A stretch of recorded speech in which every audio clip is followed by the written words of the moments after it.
Richard kept his phone on the nightstand. He had for 30 years.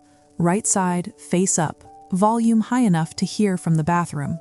That night, he turned it over. He told himself he just needed one quiet evening.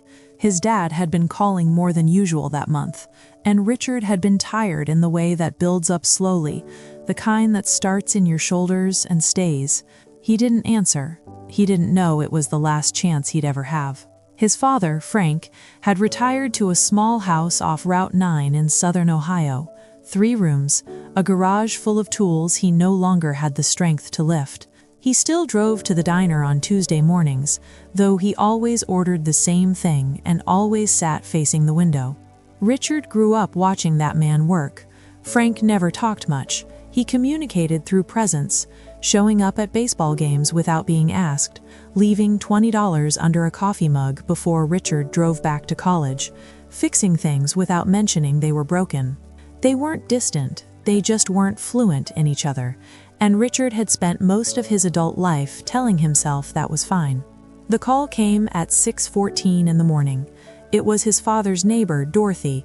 She'd found Frank at the kitchen table, coffee made, newspaper open, glasses resting on the page, like he'd just looked up for a moment and never looked back down. The doctor said it was fast, probably painless, probably in the night.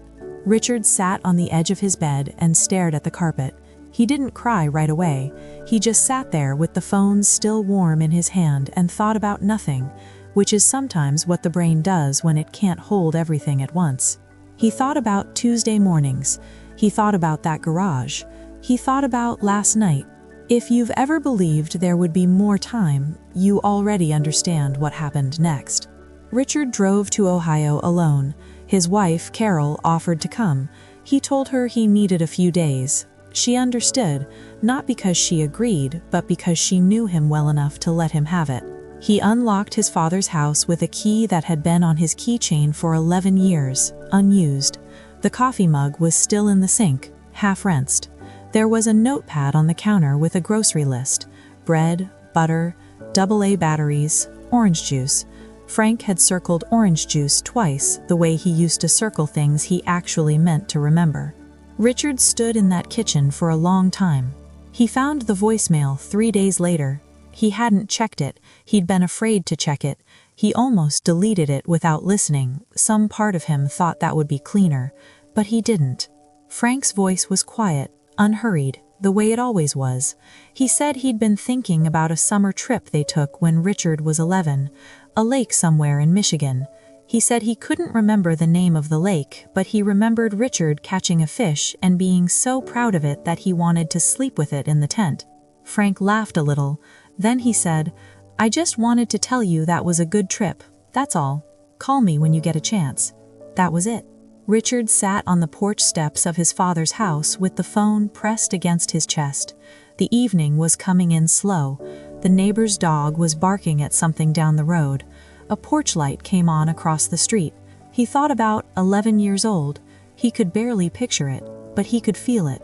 The weight of that fish, the smell of lake water, his father crouching down to look at what he'd caught. He thought about how Frank had never once told him he was proud of him, not in words, and he thought about how that never seemed to matter when it was happening, because there were always going to be more years to say things, more Tuesdays, more voicemails.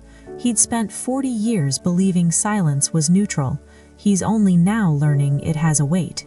He cleared out the garage over 2 days.